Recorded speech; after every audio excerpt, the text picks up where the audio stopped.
What is going on, guys? This is Sports back here with another video. And in this one, we got Jim Fox on. We're just going to be talking about breaking down the four nations, as you can see here, the final between Canada and USA. So sit back, relax, and hope you enjoy this interview.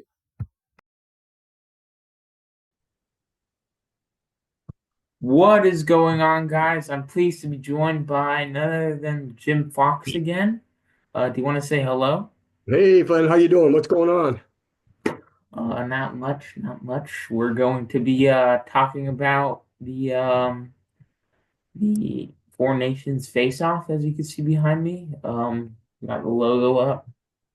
We got Canada, Finland, Sweden, and the USA, of course. So we're just going to be breaking down a recap of the tournament and a preview of the final. So first off, we can get into some team stats here. First off, with Canada, they won two out of their three games against Sweden and Finland, and they lost to the United States. The United States, they won two out of three against Finland and Canada, and they lost against Sweden. Sweden lost against Canada and lost against Finland, and they won against the USA.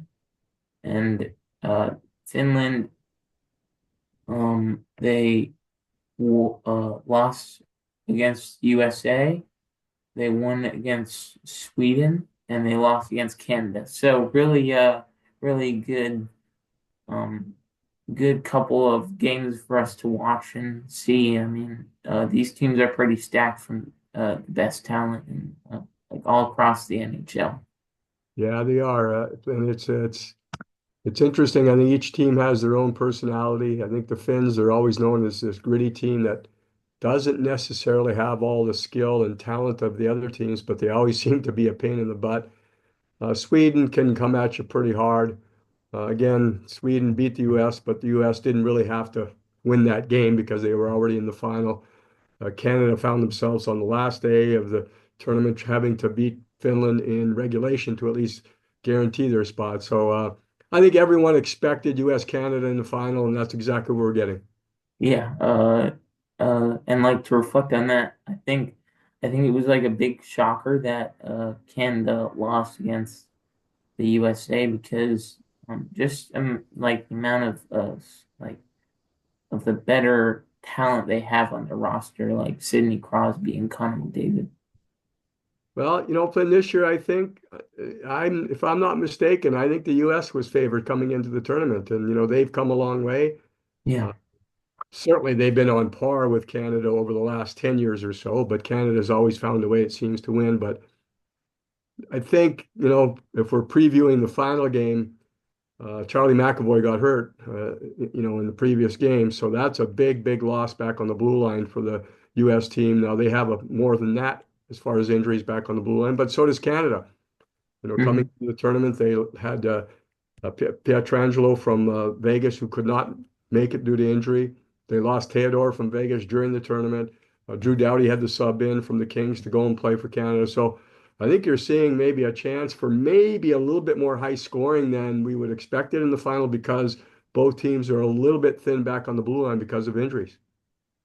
Yeah, I think that's a good point, and also to to to really uh, expand on the injuries. The Czech brothers were injured in both of their games back to back. Yeah. I think they're expected to play, so that's something that should be there. And again, if we're back comparing the teams, I think the one area that everyone agreed upon going in was that the U.S. had a better goaltending situation than Canada.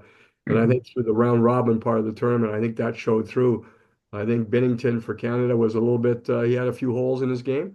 They made it through to the final, and it's fine that way. But, Hellebuck has the start for the U.S. team, and I think that many consider him to be the best in the world. And even with the goaltending depth, I think U.S. was given the edge there. So, but a lot of people are saying it's very tough in a small, short tournament like this to beat the same team twice.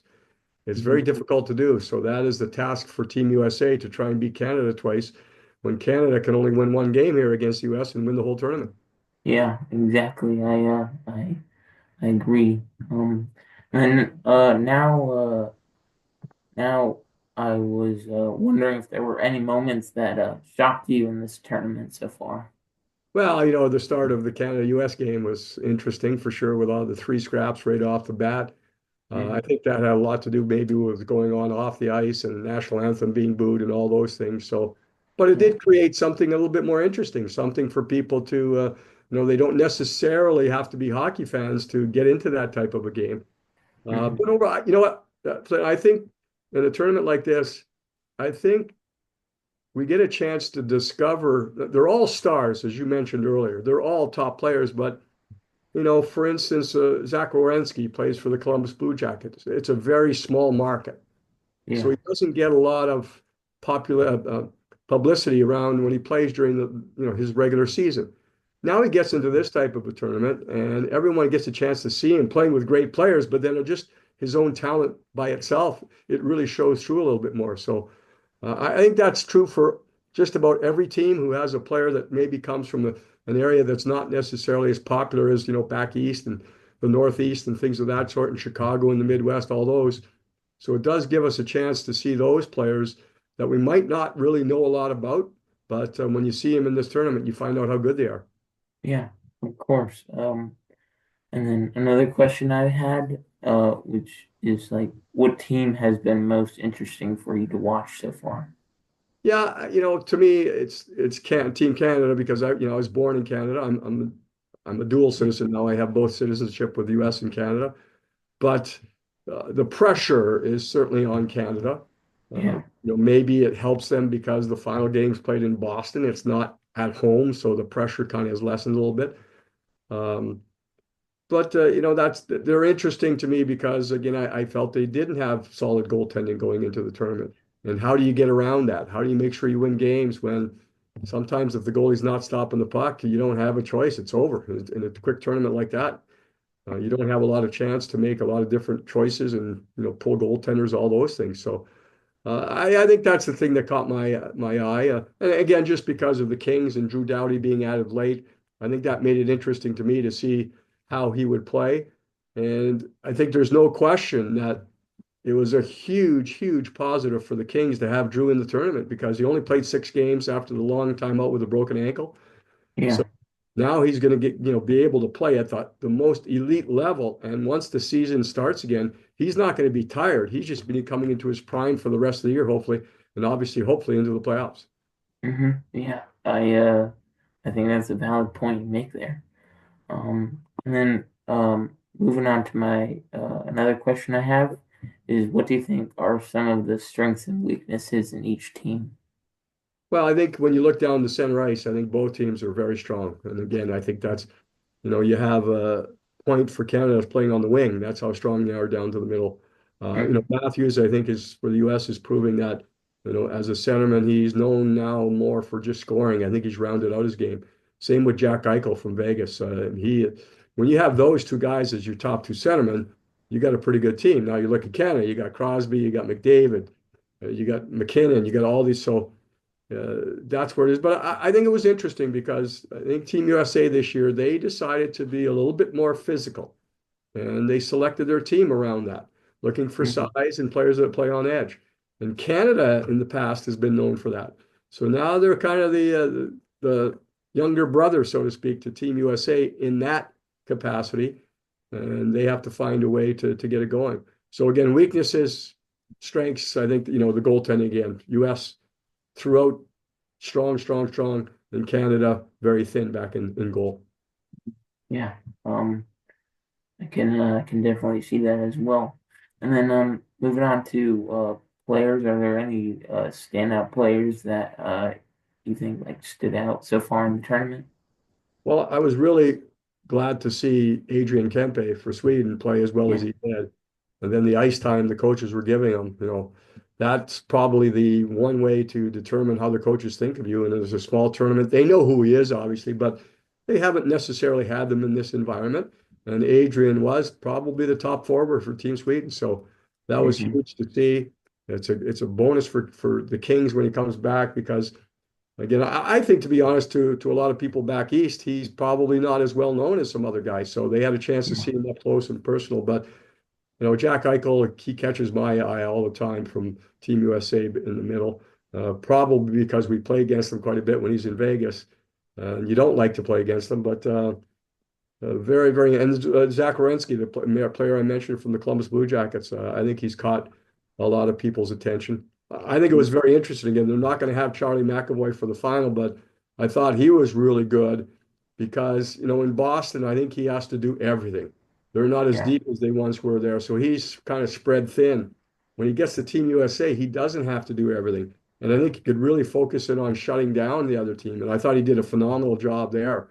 Of course, he's injured right now. They think it's an illness, so to speak, an infection that was caused maybe by a previous treatment. But we hope he's going to be okay long term. But I really enjoyed watching him as a shutdown defenseman in the round robin part of the tournament. yeah. I I definitely think that that's another player to watch out for too, because obviously, as you mentioned, he's the he's a hometown kid, and he's also a Bruin. Just like it's fun watching, um, just like how these players perform in front of uh, like especially for the Canadians players and the Bruins players, how they perform in front of like where their NHL team is stationed. Well, it'll be interesting right in the final because Brad Marchand from the Boston Bruins will be playing for Team Canada in Boston. So Yeah. he's probably going to be booed by his home fans, at least until the end of the game. Hmm. Interesting situation right there. But I think it's very important for Team Canada, again, I thought, is that when you join a team for this type of a tournament, you have to kind of leave your ego at the door. You have to expect to play a different role. But I think for especially McDavid and McKinnon, I think that the coaching staff in the final game are just going to say, hey guys, you normally play about 25 minutes a night. We're going to get you as close to that as possible. Where in the Yeah. round robin part of the tournament, you're kind of trying to make sure everyone gets ice time and keep everyone happy. I think in that final game, from that standpoint, you're going to see a lot of Matthews, a lot of Eichel, a lot of McDavid, a lot of McKinnon. I'm not even mentioning Sidney Crosby, but that's where I think both teams now are going to approach this game as okay, round robin, we got everyone a chance to play. Now this is for the win. So I think coaches will shorten their benches. Yeah. I definitely think that's a good point to make there too. And then now moving on to the final. As you mentioned before, we got Canada versus USA. What are your thoughts on the final? Very interesting. It's a coin toss. I don't think when you again, I think that Canada up front probably has more dynamic one-on-one players. I think Team USA is probably a little bit thinner on the blue line because of injuries. But the equalizer is the goaltending, and that's Hmm. where hockey's one of the few games that actually has a goaltender. So, Yeah. football you can't really do that. In basketball you can't really do that. Hockey, baseball you don't have a goaltender, so to speak. In hockey and soccer you have goaltenders, and they can make the difference, especially in a one game. One game, Hmm. it's not 4-7; it's only one game. So, if I were to say, right there, I would give the edge to Team USA. I would Hmm. give them the edge just to the fact that goaltending can win the game all by himself. And if that happens, no matter how good you are offensively, if the goaltender's hot, they're in trouble. Hmm. And then moving on to my final question here. How do you think uh, the Kings will be for the rest of the season? Yeah, that's a great question. I think they've done very well to start the first. Well, we're probably almost three-quarters through now. Yeah. But, without Drew Doughty for most of that, I think when Drew was injured in the preseason, I think a lot of people did not expect the Kings to even be near the playoffs. But they found a way to get by without him, and now they're going to, get a chance to use him the rest of the way again, using this tournament as kind of a training camp for Drew Doughty to get ready. So uh, I think their numbers, when you look into the internal analytics, they look really strong. Uh, it's really tight though in the Pacific. I mean, they're only 2 points up. They have games at hand. Their winning percentage is pretty solid. The big, it's not a question mark. It's been a big disappointment has been the power play all year. But the way I look at that is that it's been bad all year, so it can't get worse. It can only get better. And if that does get better, then I think that's huge for the Kings. The penalty kill has been strong. Goaltending has been real good, better than expected. But I'm a big, big supporter of Jim Hiller as the head coach. I really think he gets the most out of the group. He spends a lot of time individually speaking with players and going over things and getting very deep into subjects. And I think for this group right now, that's been a big help. So, I thought they were a borderline playoff team coming in. Now they've solidified that position. Of course, it's not going to be easy at all in the West.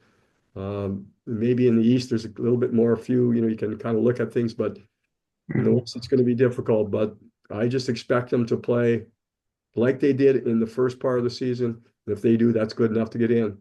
Yeah. And yeah, I agree with that as well. I think with the talent around this roster, like I think with the goaltending especially, and like the key in hockey, I think I think the Kings can really, string together, you know, good wins along the road and make it to the playoffs. Yeah, I think there's the one edge that the Kings do have. The rest of the way, they have a whole bunch of home games and Mm. less travel. So Mhm. maybe when the schedule's picking up for other teams and other teams are a little bit more tired and worn down, as far as travel and schedule, that's a big plus for the Kings. So take advantage of that. They don't have to go crazy. They just have to kind of be normal. And because of that schedule, I think it should bode well for the Kings. Yeah. Thank you for your time, Jim Fox, and hopefully we'll do this another time. All right. We'll talk before the playoffs. How's that? Yeah, it's good. Thank you. Thanks. Thank you guys so much for watching today's video. If you guys enjoyed this video, make sure you drop a like and consider subscribing, and we will see you guys in the next video.